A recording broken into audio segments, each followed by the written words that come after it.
आज के इस क्लास में हम लोग बात करेंगे HCF के बारे में। इसका मतलब होता है हाईएस्ट। H का मतलब हाईएस्ट। हाईएस्ट जो शब्द बनता है हाई से बनता है। हाई का मतलब सबसे ऊंचा। सबसे ऊंचा करने का मतलब सबसे बड़ी संख्या। मतलब HCF में वह बड़ी से बड़ी संख्या के बारे में बात होगा, जबकि LCM जो होता था वह लोवेस्ट होता था, उसमें छोटी से छोटी संख्या के बारे में। और EST जो होता है कंपैरेटिव डिग्री का पहचान होता है। इसका मतलब होता है EST का मतलब सबसे, और हाई का मतलब सबसे ऊंचा, और C का मतलब होता है कॉमन। कॉमन करने का मतलब जो सब कुछ में शामिल हो, जिसे हिंदी के शुद्ध भाषा में हम लोग बोलते हैं वह उभयनिष्ठ है। उभयनिष्ठ का मतलब वह ऐसा संख्या जो सब चीज में शामिल हो। और F का मतलब आपका फैक्टर होता है।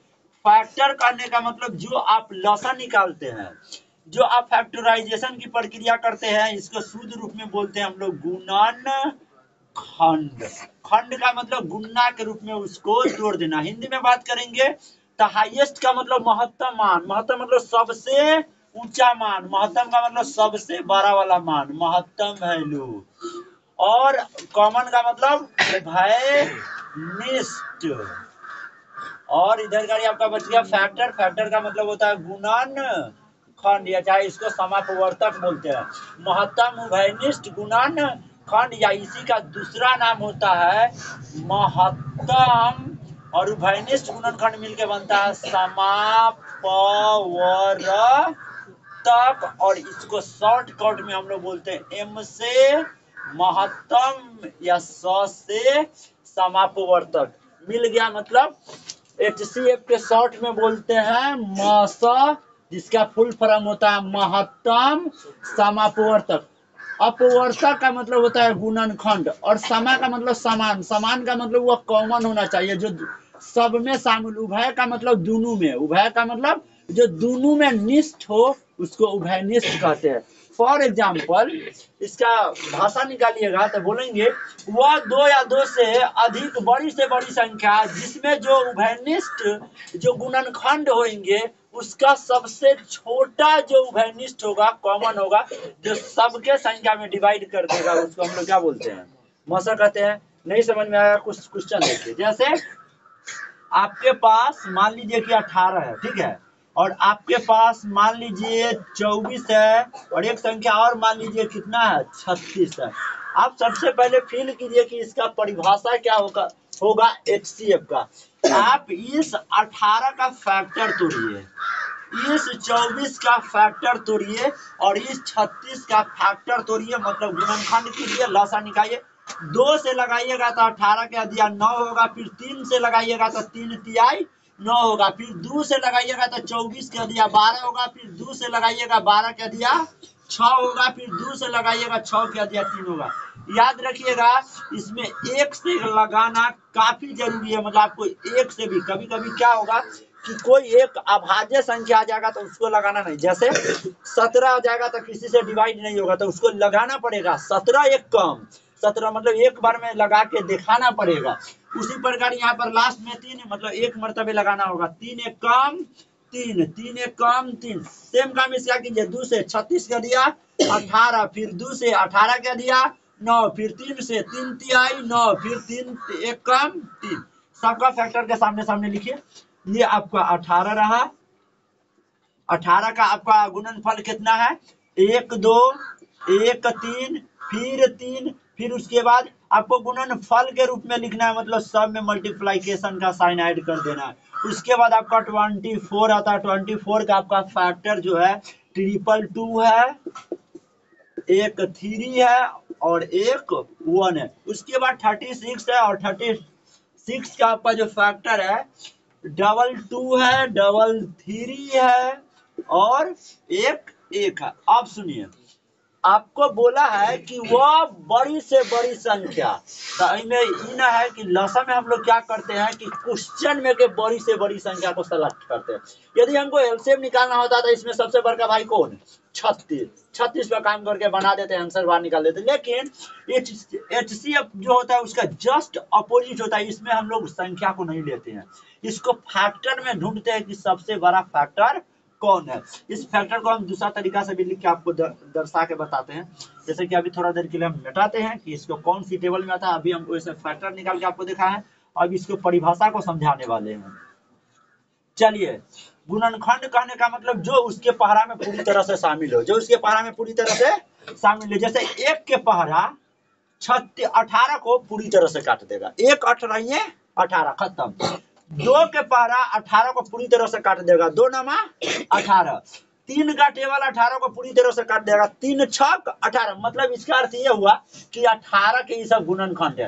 एक के पहरा, 2 के पहरा, 3 के पहरा किसका गुणनखंड है? 18। मतलब 18 जो है ना उसके टेबल में आता है।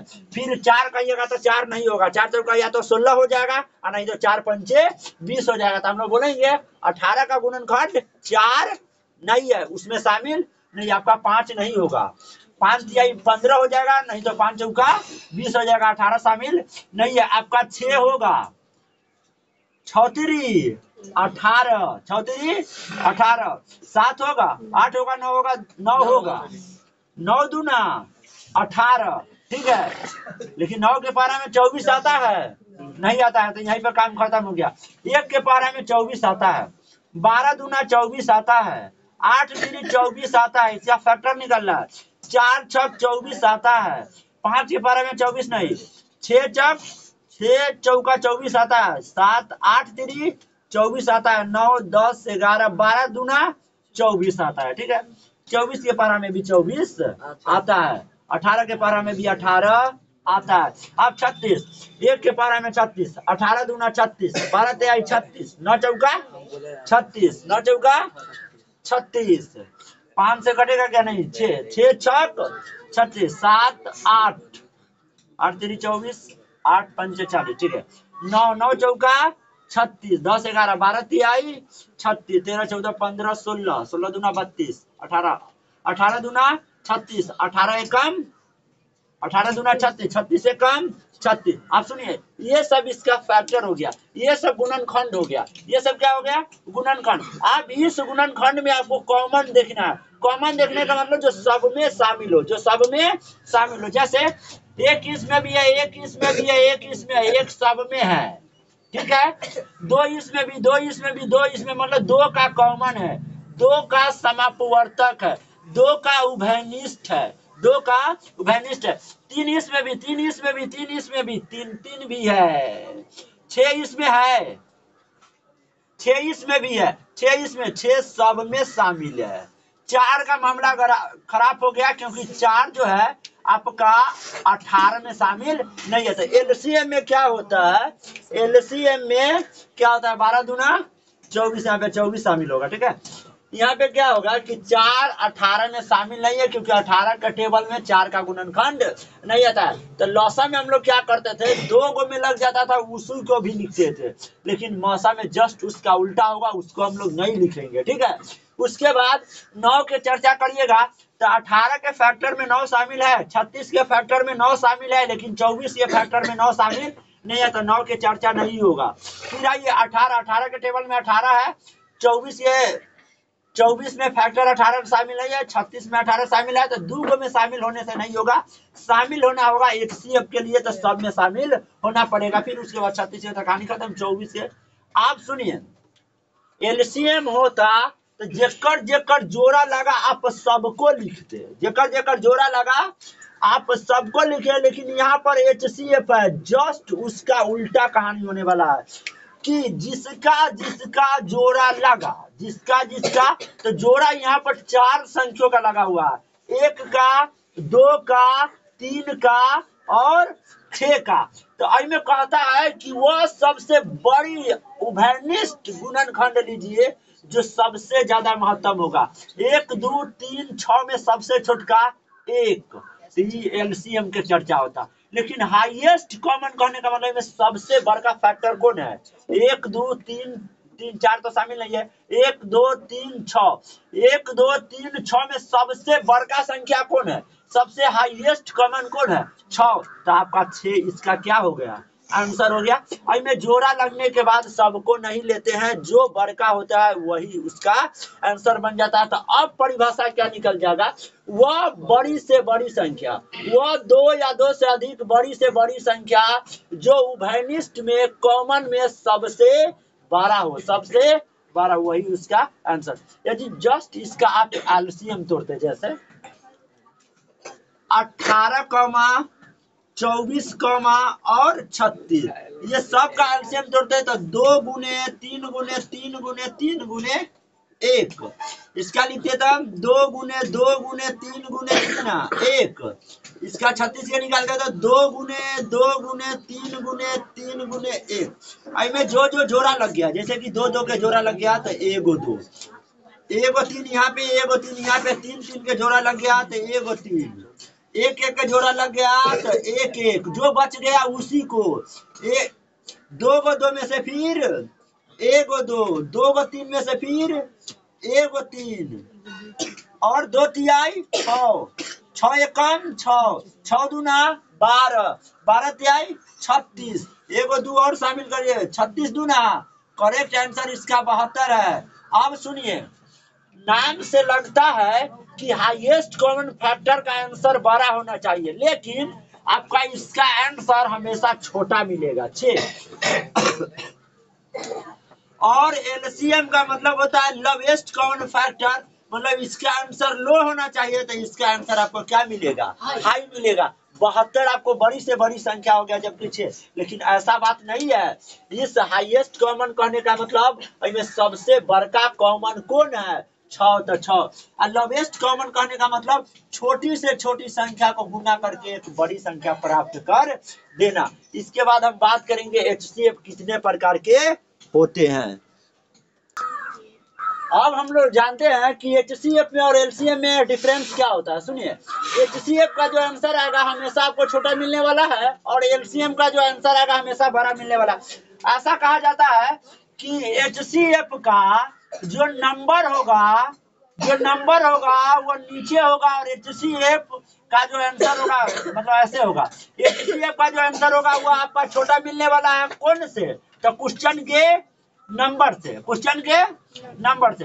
नंबर का मतलब ये हुआ कि आपका नंबर बड़ा बड़ा रहेगा, और एचसीएफ कहने का मतलब इसका जो एचसीएफ जो आएगा ये सबका कॉमन होगा। क्या होगा, जैसे नंबर आपका 18 है, 24 है, 36 है, और आपका एचसीएफ कितना है, 6 है, तो बताइए कि 6 के पहाड़ा में 18 आता है, हाँ 6 3 18, 6 के पहाड़ा में 24 आता है, 6 के पहाड़ा में 36 आता है, लेकिन ये एलसीएम ना जस्ट उसका उल्टा होता है।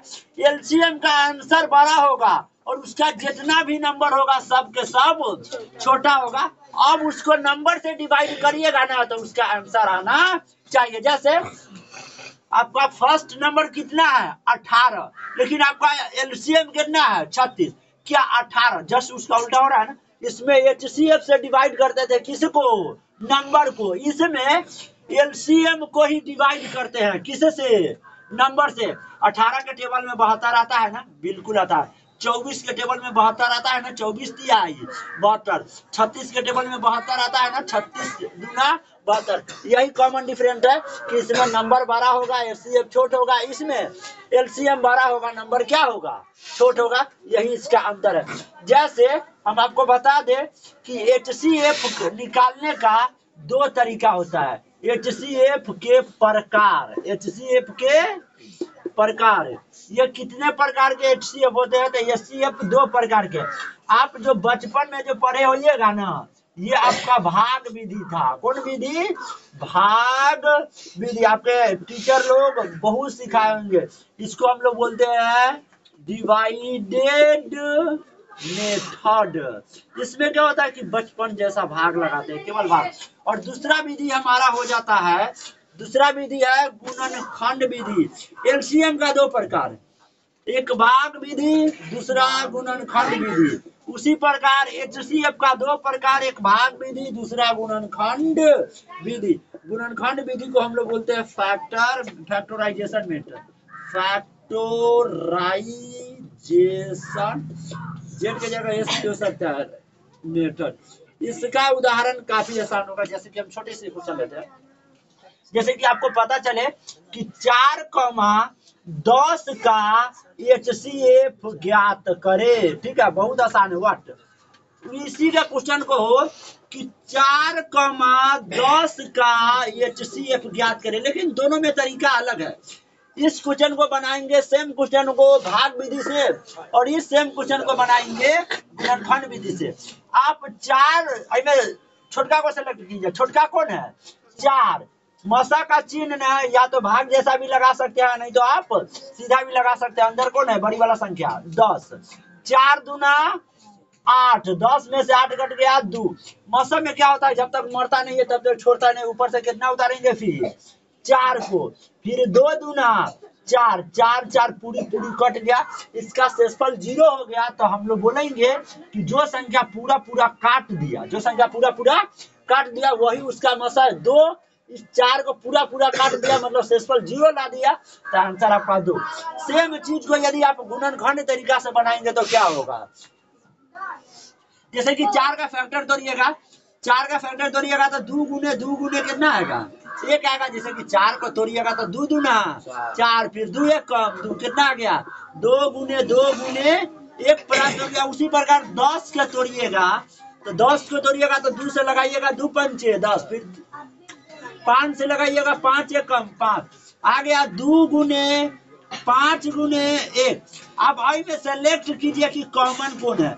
तो कॉमन 1 के भी है, कॉमन 2 को भी है, लेकिन इस दोनों में बड़का कौन है? हाईएस्ट कौन है? 2। तो आपका 2 क्या हो जाएगा? आंसर होगा। आप कोई भी विधि से निकालिए, मसा का मान सेम होगा। आप इस क्वेश्चन का 2 तरीका से बना सकते हैं। पहला 24 30 40 का आप HCF मतलब GCD या मसा या महत्तम समापवर्तक या हाईएस्ट कॉमन फैक्टर को आप भाग विधि से बना सकते हैं, नहीं तो गुणनखंड विधि से। लेकिन हम यहाँ पे अपनाएंगे गुणनखंड विधि। सबसे पहले दिया गया संख्या को आप फैक्टर तोड़ लीजिए। जैसे कि आपके पास 24 है, 24 का फैक्टर तोड़िएगा तो क्या क्या शामिल है इसमें? 2 से 24 क्या दिया? 12, फिर 2 से 12 क्या दिया? 6, फिर 2 से 6 क्या दिया? 3, फिर 1 से भी लगा ही दीजिएगा। 3 1 कम 3। आपको 222 है, 1 2 3 3 1 सबका आपस में गुना कर। उसके बाद आपका कितना है? 3 है। 3 के तोड़िएगा 30 के तो 15 दूना 30, फिर 3 से डिवाइड करिएगा तो 3 5 15, फिर 5 से लगाइए 5 1 कम 5 कितना आ गया?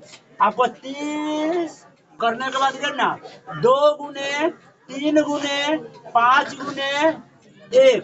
उसके बाद आपका कितना आ गया? 40 आ गया। 2 से 40 का हाफ 20, फिर 2 से 20 का हाफ 10। अब फिर यदि आप 2 से लगाइएगा तो कितना होगा? 10 का हाफ 5, फिर 5 से लगाइए 5 1 कम 5 आ गया। आपका 40 का फैक्टर कितना? 222 और साथ में 1 5 और साथ में 1। सुनिए, इसको पावर के रूप में भी आप क्या कर सकते हैं? लिख सकते हैं। कितना? 2 3 गो, कितना? 3 1, कितना? 1 1। ठीक है। 2 अकेले, 3 अकेले, 5 अकेले और 1 कितना? 1 मार्क उठाइए।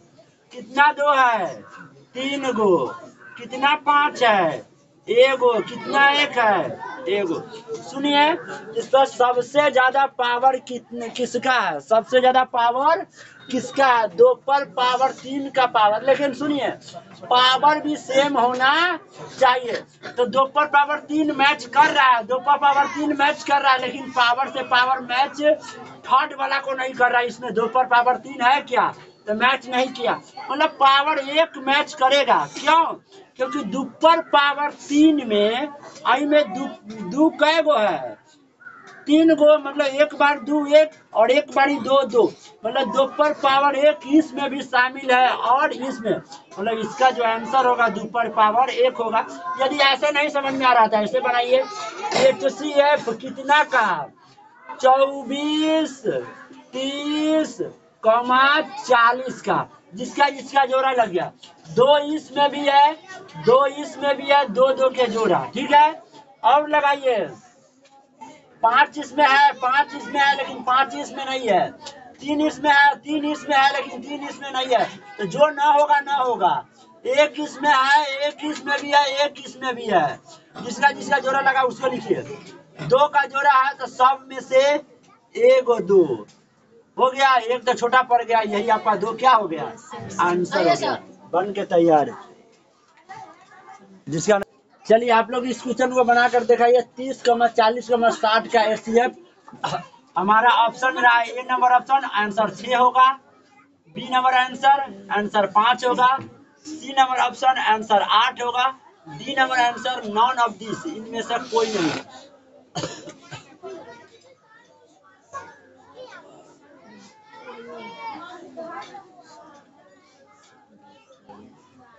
बनाइए।